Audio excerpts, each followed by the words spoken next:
you seen my parents? They're around here somewhere. Don't tell them you saw me.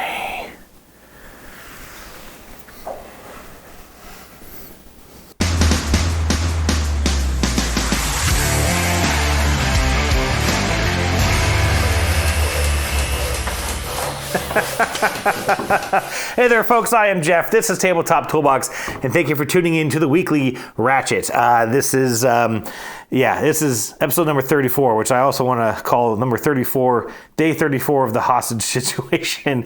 My folks are still visiting here from Asheville, North Carolina, which of course got hit by Hurricane Helene 2 weeks ago.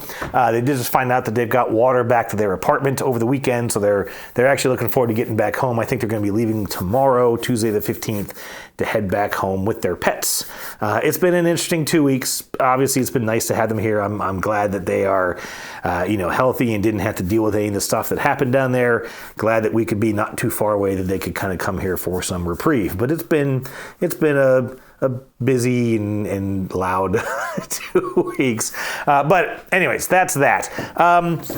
Some quick channel news. So I found out, or I've been watching, I shouldn't say I found out, I've been watching carefully, and as of the past maybe 20-30 minutes, we've got 12 subscribers left to hit 1,000. I don't know what I want to do to celebrate 1,000. I'm going to figure something out. It's not going to be too extravagant because I don't want it to take too long to get it done. But I just want to thank folks who have been joining us over the past couple of weeks. It's kind of funny, for all of the trolling that I've gotten for my Andromeda's Edge review here on the channel, it's picked up a lot of subscribers and has been a fairly popular video. And I know not everyone agrees with that opinion, but that's what makes it an opinion. And I do kind of wish the couple of folks who have just wanted to use lame excuses like, well, clearly you didn't understand the game, would realize that that's just not how it works. And maybe move on. But anyways, also I've got some videos coming out. So today is Monday the 14th. Tomorrow the game Ultimate Voyage launches on Kickstarter, and I have a video ready to go for that. It'll be going live at midnight tonight. Had some fun with that one. I wasn't able to do as much craziness as I did with Dinogenics, but it's kind of hard to buy a ancient Chinese emperor's robe and clothing. So I took a little editing liberties on that one, but I think it's a fun video, so I'm looking forward to folks seeing that one. And then also next week, I Made You a Mixtape from Mike Delisio and Dan Hughes will also be launching on Kickstarter. I have a video ready to go for that already. Both of them got to see it, and they were pretty happy with that. So if you ever wondered, can Jeff sing? You might want to check out that video.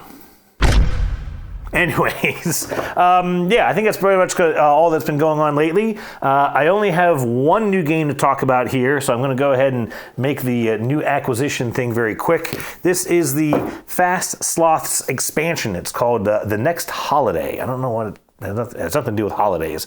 And all it is another set of these two-sided boards. There's 2 boards in here. Each one is 2-sided, and I think it opens up something like another 8 or whatever it is, different possibilities for configuring maps, because each of these maps can be arranged in any way so that you can get a bunch of different scenarios. So I'm wondering if we might even get a chance to play this tonight before my folks leave, but I actually want to get Tobago on the table with them. I think they would like that one. So but my daughter has liked this one, so I think we'll get to play it again. That's it for the new acquisition, so we can jump straight to question of the week.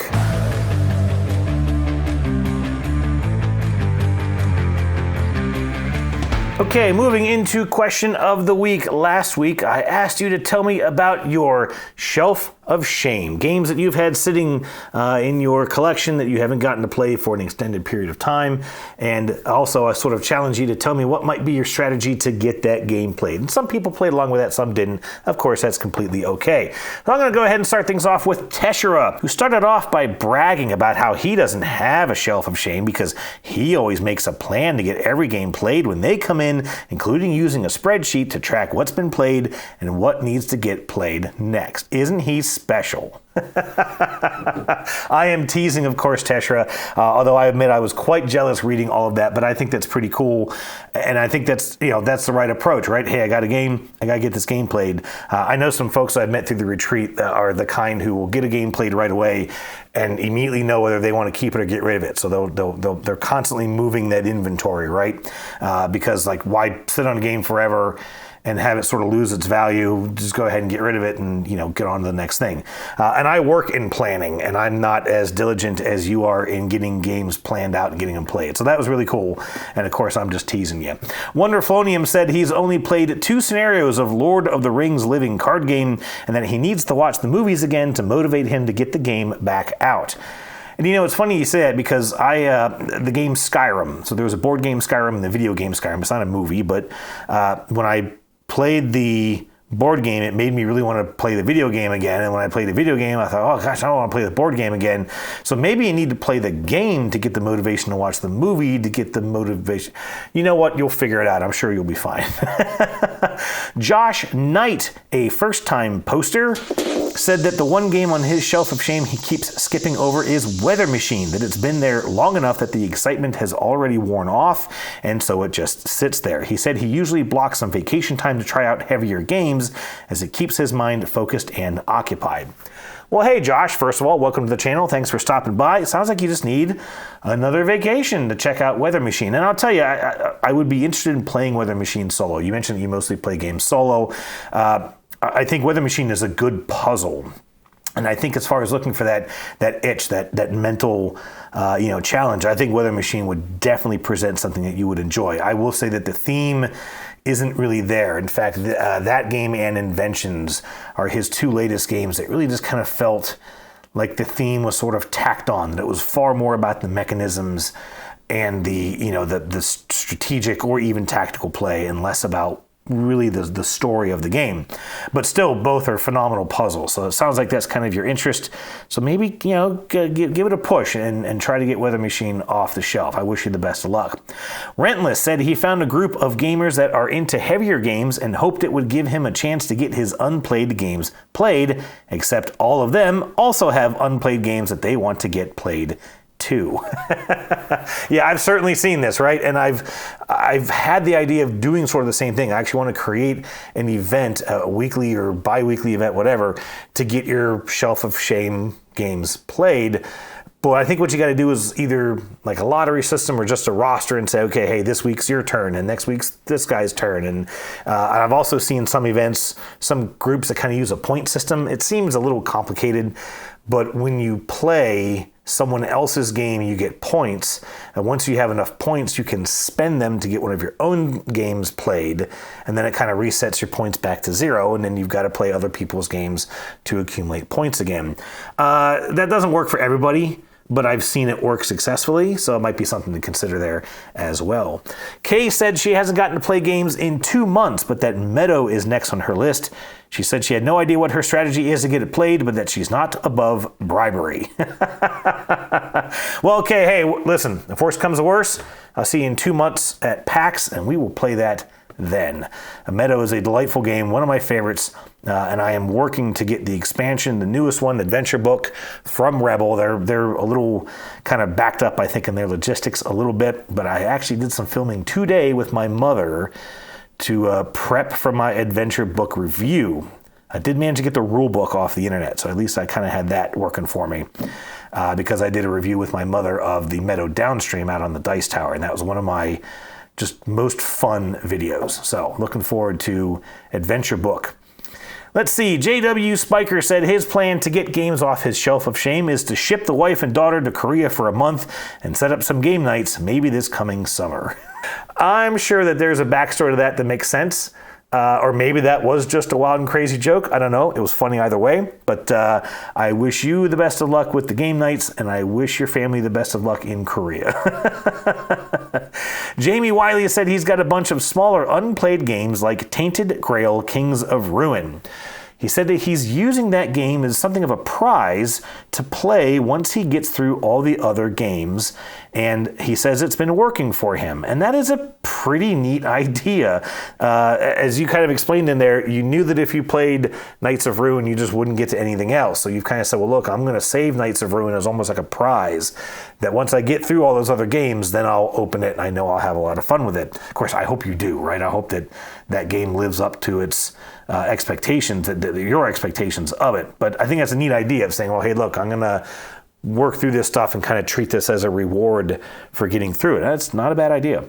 Jeremy Brooks said that he's been sitting on a copy of Sheriff of Nottingham from 2014, which he bought new that year, and it still sits in shrink. And I agree with you, Jeremy. No excuses. Now, I did look up Sheriff of Nottingham. I've obviously heard of it, but I've never played it. And I saw Negotiation and Bluffing. So I think you're on your own with that one. I don't think I can help you. Probably not my kind of game. Penny said that her shelf of shame has expanded to bookshelves of shame, but says she isn't stressing about it and knows she will get to them eventually. Said she's hoping to play Endeavor Deep Sea next. And that's, of course, a good point, Penny. The idea is not to let games stress us out, right? That's the whole idea of a game, is to let us sort of get away from the things that normally stress us out. So I understand that completely. I do, to some extent, lament knowing that there are games out here in this room that I haven't had a chance to check out yet. I'm missing those experiences, but you're right. As long as you kind of keep working towards them, you'll get them played eventually. And on that note, Board Games Vibes brought up the debate about calling it the Shelf of Shame or the Shelf of Opportunity, mentioning a few games on their shelf, including Azul Summer Pavilion, Bus, and Canvas, saying that he was going to get 2 of those played this past weekend. He also suggested trying to get games played within a week of receiving them. Well, first of all, John, I hope you got to play those games. Let us know how that went. Second, I agree that, usually I get a game and it's like, okay, let's get this to the table as quick as I can. But it does kind of depend on the game. For me specifically, I've got game groups. I've got, game events that I may go to. And then, of course, I have my family. So if it's a game that I've gotten that I think either I got for my family or that my family can handle, that usually improves my chances of getting it played pretty quickly. If I need to get outside players involved, folks in town or whatever, that may take a little bit more scheduling. I may already have something organized for this coming week, and maybe I gotta wait a little bit. So it just kind of depends. But generally, I agree with you. If you make that plan, it can generally work in your favor. Mark from Australia also mentioned the debate between the Shelf of Shame and Shelf of Opportunity, going on to suggest that playing a game solo, even with a fan-made solo variant, can help get a game played. And yeah, Mark, I'm certainly familiar with this Shelf of Shame versus Shelf of Opportunity sort of debate. I think that the Shelf of Shame is really just kind of about the alliteration of the sentence. I've never interpreted it as actually something to be ashamed of, and I don't think a lot of folks really do. I think it's just kind of a cute saying. And I agree. I mean, I think that, you got unplayed games on your shelf. That's an opportunity to check out a new game and have a new experience. And I think it's only a shame if you're not looking for that opportunity to get it played. That's kind of that was the idea behind the question of the week, right? So don't just tell me a game you got sitting there. Like, let's kind of motivate each other to get it played. Let's give ourselves that push to play an unplayed game. The solo variants is a pretty good idea too. I think that they can be hit or miss. For example, the Arno bot on Arc Nova is incredible. I love that fan-made solo variant, although I like the web version of it because otherwise you got to chuck dice constantly. It's a lot of math. But the fan-made version of Anno 1800's solo mode for Anno 1800 really just didn't click with me. I love the game, and I was hoping it would let me play the game a little bit more often, although I've heard from my good buddy Daniel, who I actually got to see last week, that it gets a little better as you get into it. Once you kind of get through the first couple of missions, that thins the game out. Once it adds everything back in, it gets pretty good. So I need to check that one out as well. So as far as my Shelf of Shame games go, I've got a handful, really more than I would like to have. One of the biggest ones that always just kind of eats at me is High Frontier for All. This is a super heavy sort of space exploration, and I think it's based in real space. It's not like a sci-fi game, but it's running missions or something. I don't really know what it is. I just know that it has 4 rule books in it. The main board of it looks really scary, and there's like different ways of playing the game, and each one gets heavier and heavier and heavier. I've had some chances to play it, but I wasn't able to attend. There was like a meetup group, and I couldn't join in on it. So I've got a couple things over here on this shelf, and I think what I'll do is I'll take you over to the other shelf of games real quick and show you some of my unplayed games there. Let's do that real quick. Okay, I have no idea if this is a bad idea or how bad this is going to look, but I'm going to go ahead and roll with it. Let's see, over here in the shelf, I've got Onward to Venus. Still haven't played that one. I think it's a deck building game by Martin Wallace. Colonists, haven't played that because it's like an 8-hour game. Bees, I bought that over in Shenandoah to play at the cabin, and I still haven't played it. Let's see, down here I've got Ritual. I don't even know what that is. That came from the Dice Tower. And I've got a couple of Eminent Domain expansions I haven't played yet. I got Kanagawa, which I heard good things about. It's kind of a light art game. I still haven't played that one. I've got Skate Summer, which I've played, but not my copy. Down here, you may not be able to see it, but I've got Kingdom Builder from Queen Games. It's kind of I think this was kind of like a second edition of it, but I still haven't played that. And down at the bottom, I have Seafall. I left it off frame on purpose. Let's see, over here I've got this Adventure Mart, so I haven't played that. Ahoy I haven't played. Last Resort and Hamlet I've played. Sleeping Gods Primeval Peril I haven't played. Animated, this is the a Disney game. I need to get that played. Down here I have Messina 1347, which was sent to me by Rio Grande for a review. I didn't ask for it. So I need to get that played, and I still have Corrosion down here unplayed. Over on this shelf, so I've got the Aquatica expansion I still haven't played, and I have Star Trek Away Missions, which I got at Gen Con last year, and have since heard that it's not very good. So I haven't played that one yet. I've got the Rallyman and expansions for Rallyman Dirt. I had to get these from Italy since the game never got delivered to US backers, but I haven't opened those up yet. I need to print the English instructions. I have From the Moon, which I've heard good things about, but I haven't gotten to play it yet. This is a Dungeons & Dragons Trials of Tempest. That was from the Dice Tower. I haven't gotten that out yet. And then here I have some expansions to Series. I've played Series, but not the expansion, so I need to get those checked out as well. And then if you might be able to see this down here, the Moonrakers Titan Edition. I still haven't played the latest expansions for that game. Let's jump over to the other shelf. I'm afraid the story isn't much better over here. Up the top, I've got this Mar de Mentiras. Some sort of a swashbuckling pirate game the Dice Tower sent me. I haven't played that one yet. I still have a handful of Stars that someone here in the channel recommended I haven't played. The Reiner Knizia Star Trek Expeditions I haven't played. Civilization the board game, that was a recent math trade. I haven't gotten to that one yet. Nova and its expansion, that was from the Dice Tower, as is War of Civilizations and Nexum Galaxy. I haven't played any of those yet. Space games, I haven't gotten to. Total Domination is this weird looking war game from Phalanx, including this miniature box, which has submarines in it that are the size of a toothpick. Haven't played those yet. Zanguo the First Empire, haven't touched that one. And then I've got Robotech Reconstruction, Crom Evolution, Time Division, and Star Trek Panic. Haven't played them. Here's some little card game called Iridanos. No idea. Hey, here's that Star Trek the deck building game that I went and collected a few months ago. Haven't touched them. I've played Gugong, but not my own copy. Here's the Incredible Parks of Miss Liz, some weird French game that I haven't played yet from the Dice Tower. Here's that Polynesian game I recently got. Haven't played that yet, nor have I played my copy of Woodcraft or this Skull Tales miniature game down here at the bottom. And over here in the far end, you can't see it, but I have Druids of the Elements from Rio Grande Games. Now, I haven't played Boop the Halls yet, but it's a Christmas game, so I'll get to that one. Haven I haven't played. I've played Brook City, but none of the expansions. Pole Position I haven't played yet. Star Trek Black Alert, another Star Trek game that I was really excited to get, and I've heard it's terrible, so I haven't played that one yet. And then I got Last Light down here. Now, that's the Infinity expansion. The base game's over here somewhere, and I haven't played it yet. I played a pre-production copy, sort of a prototype of Roy's, but still haven't even played my own copy or any production copy. And then I have Duelists and Forgotten Depths. Those are from the Dice Tower as well. Don't know if I'll ever get to those. A lot of shame on this shelf. Okay, question of the week for next week. I kind of pulled something together here real quick. You know, I asked several episodes ago what was a theme that you would love to see a game made of. Maybe something that's not very common and you'd love to, see explored in board game form. I'm going to flip that one around. What is basically your favorite theme? What is the theme of a game that you just absolutely will not turn down? For me, it's often space. I also do love, Greek and Roman mythology, those kind of things. I don't know why, but I find those games kind of fun to explore.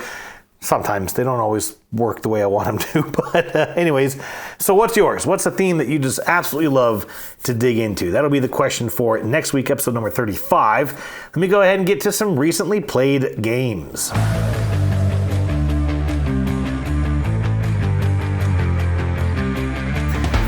moving quickly into some recently played games. I didn't bring all these boxes over here. They're still over at the main house. I just didn't feel like walking over there again. So the first one that I played actually was kind of finishing up the list of some solo games I wanted to get through. I shouldn't say completely finishing. There's always games on that list. But I played New Frontiers solo. This is with the Starry Rift expansion. This is from Rio Grande Games. They actually sent me Starry Rift to do a review of out on the Dice Tower, and I've started to write that. I just need to get it done.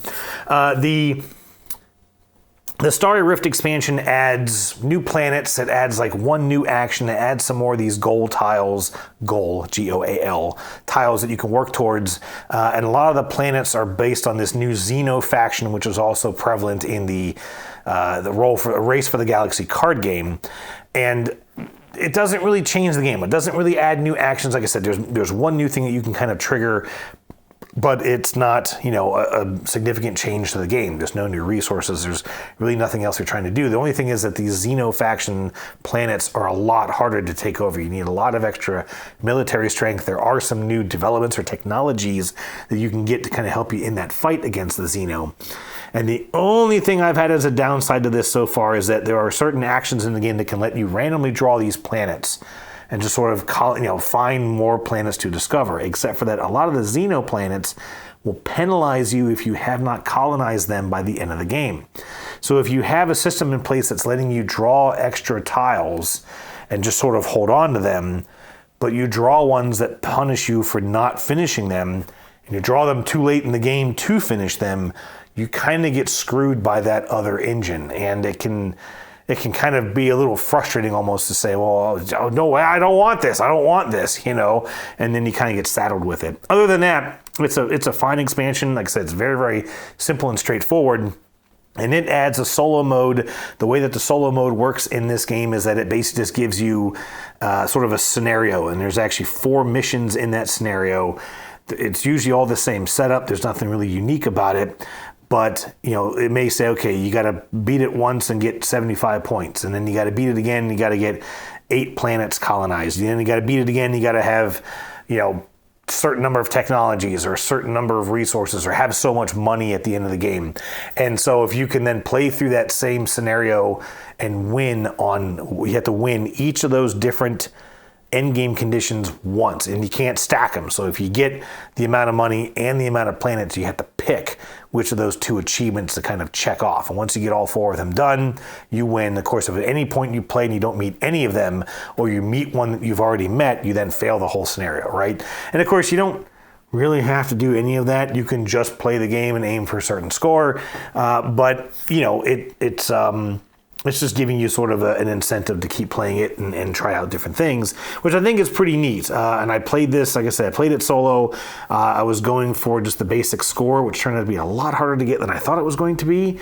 I did also reach the colonization target at the same time, and I don't know which one of those I would want to check off because they're both equally quite a challenge. And you have a set number of turns, and that was the one thing as I played a couple of turns. It's a very, very quick game. Even competitively, it's a fairly quick game. But I played a couple of turns and I realized I'd forgotten to move the round markers. I was like, all right, I think it's been 3. I'm not really sure. But I did have fun with this. I don't love solo games that give you like a time limit, like hurry up, you only get 10 rounds or 8 rounds or whatever it is. I kind of like to explore the game at my own pace. But I get why they do that, especially if you're setting an objective, like you have to get so many things done. Well, if you have all the time in the world to do it, then is it really an objective? And I understand. So that was kind of fun. New Frontiers. I also played another game of Joyride. I've got a couple videos. Well, I've got the unboxing here in the channel, and I've talked about this already on the Ratchet before. This is the kind of a destruction derby race kind of a game, and I've been really, really impressed with it. I've really had a lot of fun with it. And what I did for this, I played it with my father and my wife and daughter, and I intentionally set up a very tight course on a small track with the maximum number of players, because I wanted to find out if it was going to be too chaotic. I wanted to find out if it was going to be too much of a hassle to try and play this thing, constantly bumping and grinding and spinning each other around.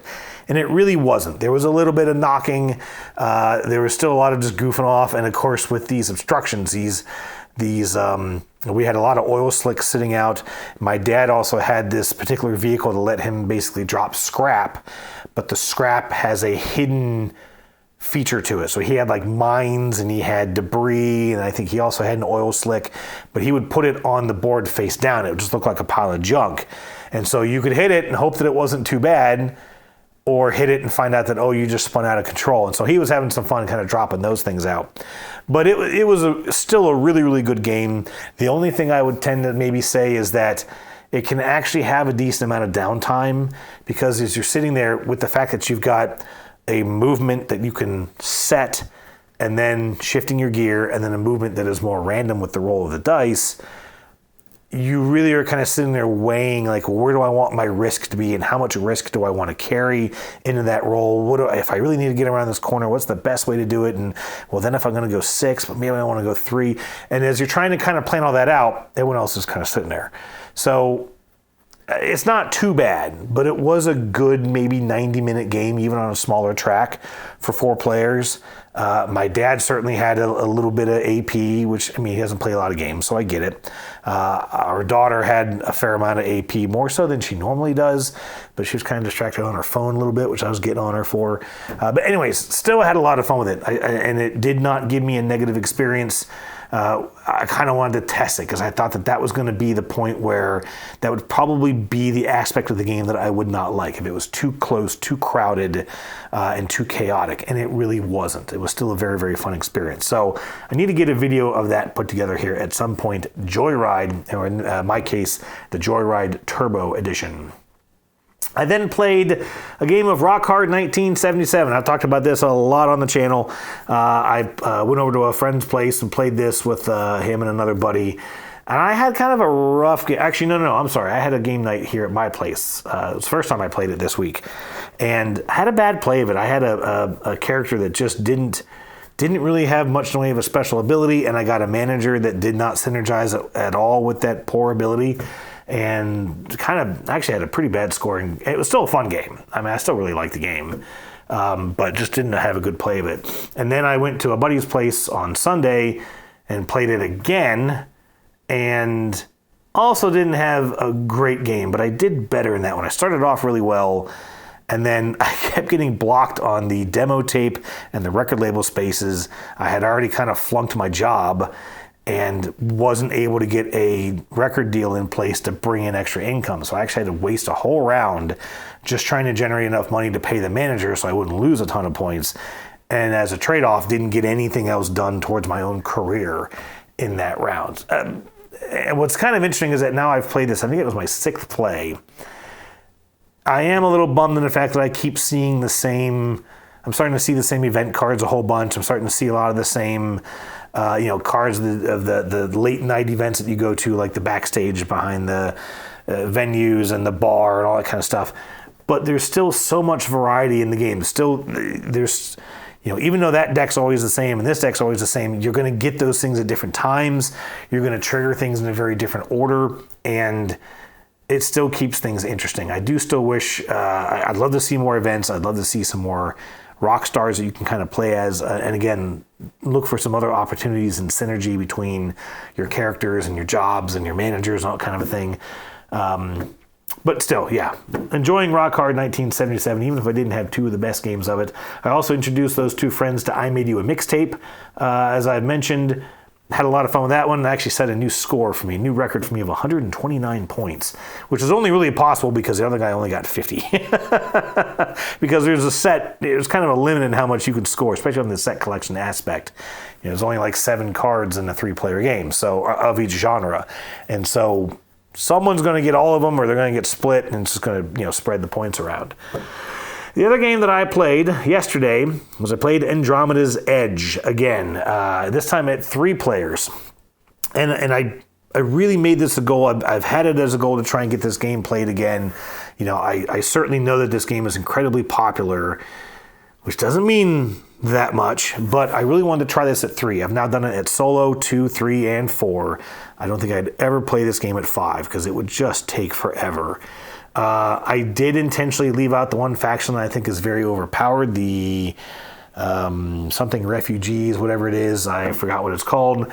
And I did think about, like, oh, hey, I'll play this faction to just see if it felt as overpowered to me as it did on the receiving end of it, but that just didn't seem fair. So I didn't do that. I just tossed it back in the box. The other faction that I got, I did think was fairly powerful. And the thing was, into this playthrough, obviously now I know the game, and the whole idea is to go up the tracks. And so I just pushed every opportunity that I got to climb up tracks. I bought every module I could possibly afford just to go up the tracks. I got a couple of developments out just to go up the tracks. And then I had my faction ability had this clock, and basically every 12 turns, or I could spend resources to kind of make the clock go a little faster. When the clock reached midnight, I got to fly 3 spaces up any track of my choice. I only got to trigger that twice in the whole game, but still, that's 6 movement up a track, which would cost a ton of other actions and a ton of other resources to get done. There was a token on the supremacy track that bumped me 2 spaces up a track, and I made it a point to get that thing. And so, yeah, as a result, one player who it was his first time playing, the other player knows and has dwellings, and in fact brought Dwellings of Eldervale to this event, and I was going to even see about playing that, but then when he saw that I had Andromeda, he was like, oh, I want to try that. So I went along. But the guy who was playing it for the first time, he was neck and neck with me the whole time in the scoring of the game, but he did not have the end game set up. I was at the top of 2 different tracks by the time the game ended, and at least halfway up all the others.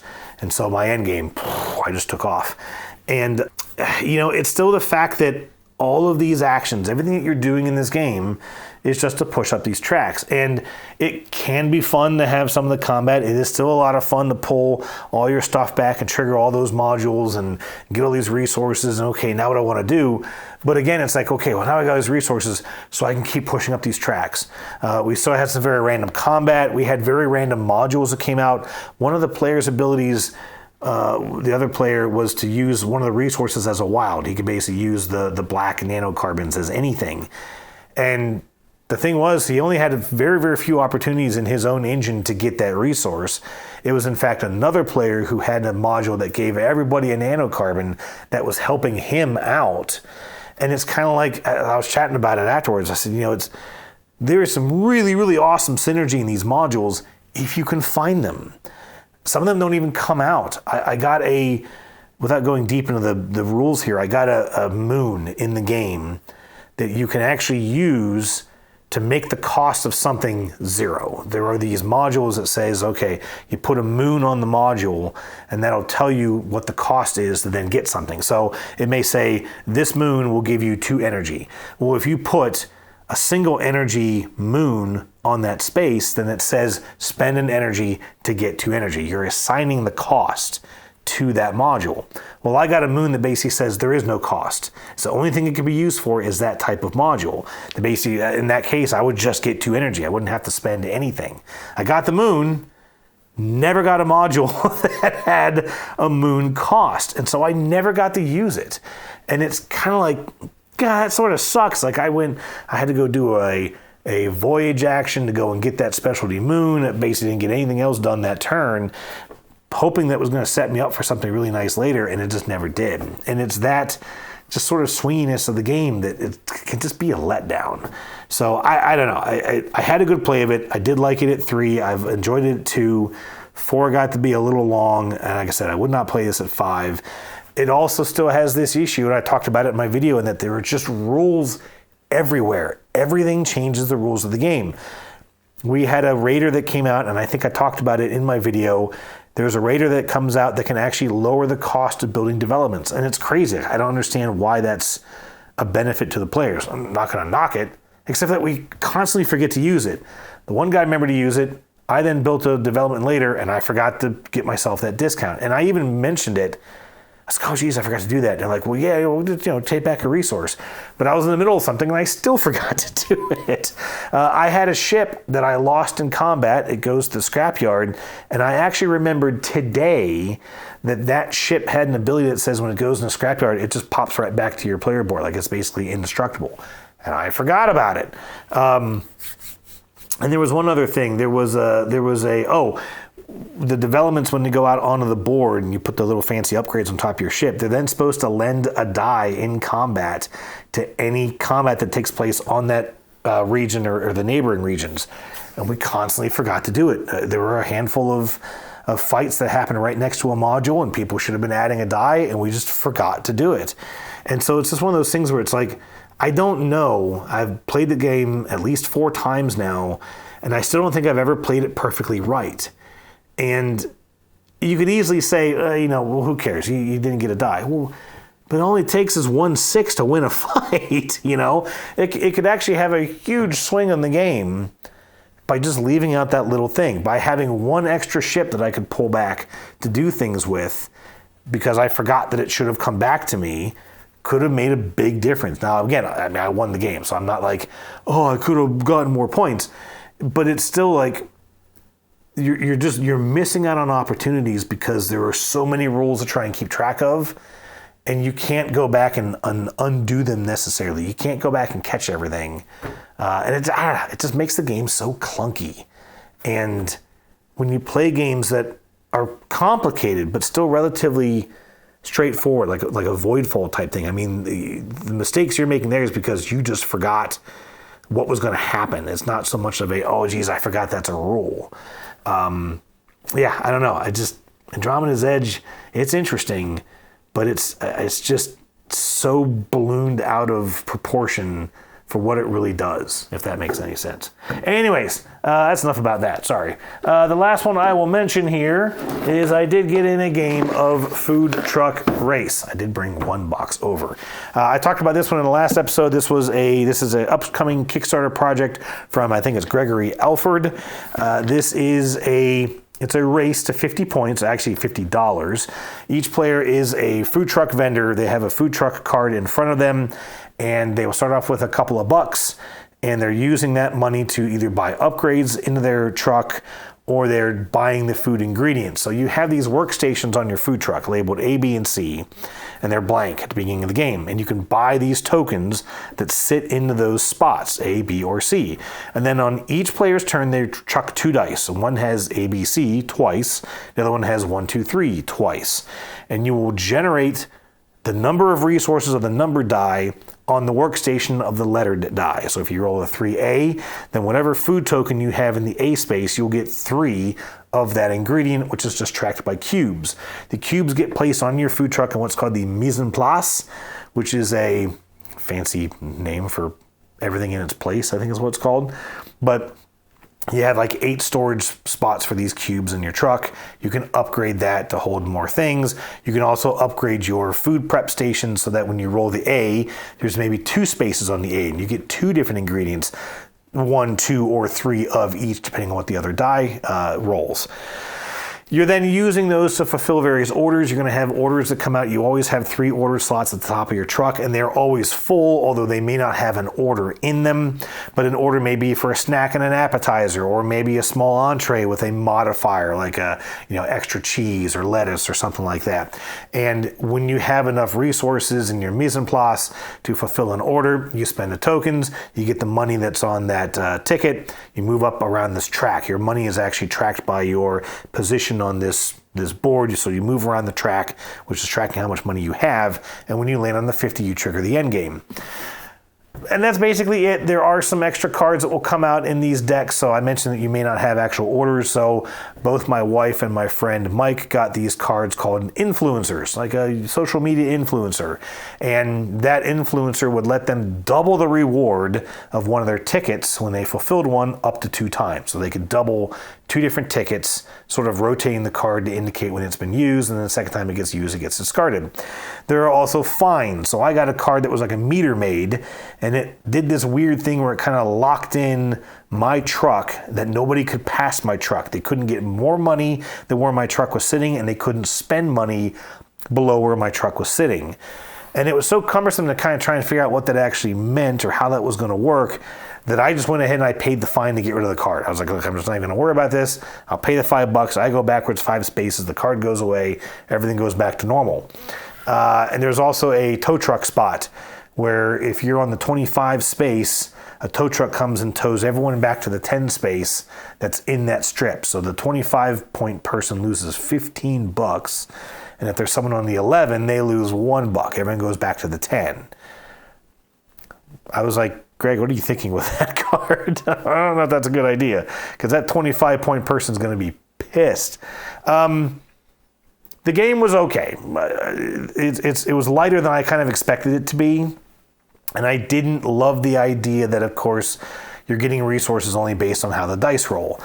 And you can rearrange those tokens, but only when it is your turn. So everyone kept rolling A's, A. So I was just piling up with like cheese and crackers or whatever it was. And so finally when it was my turn, okay, well, I'm going to swap those resources. But you know in the back of your head that as soon as I move all the A's to B's, everyone's going to roll a B. And sure enough, what happened? Next turn, guy rolled a B. And you're like, son of a bitch. There was a rule in the game that you can trade in 3 resources to get $1, and I suggested to Greg to maybe make it just 3 resources for a resource. Let me just trade in the eggs that I keep getting to get the fish that I really need to finally get this order out the door. There is also this sort of rule in that after everyone has taken a turn, you take your oldest order and you pass it to the player on your right. Well, if that's the one that you've been really trying to get done and all of a sudden it goes away because no one's rolled a C in 4 damn turns, it can really kind of be frustrating because, gosh, I've been working on that. I just needed 1 oil cube or something and it didn't come up and now it's gone and now what do I do? So that randomness wasn't really my cup of tea. I know that the game is still somewhat early in development, so I think there's still some room for tweaks here. In general, we love the theme, and it was definitely a little bit of a chaotic game because it's all simultaneous play. I didn't mention this, but when that player chucks the dice on their turn, everybody generates that workstation. So you're getting resources on every turn. You can still fill orders on every turn. The only thing that you do on your own turn is actually buy the upgrades for your truck. So that definitely made it kind of interesting. So again, I love the theme, and I think that if there was just a little bit more mitigation to those rolls, I think it could be a really, really neat, still a lightweight. I wouldn't expect this thing to get really too heavy.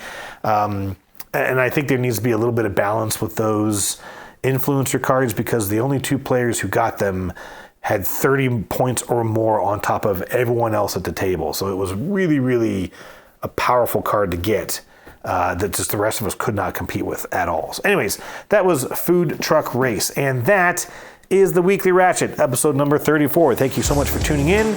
I hope you've had a good time and enjoyed this and had some laughs at my expense because it's been a crazy week. Anyways, I'll see you next week, folks. Thanks a lot for watching. Cheers.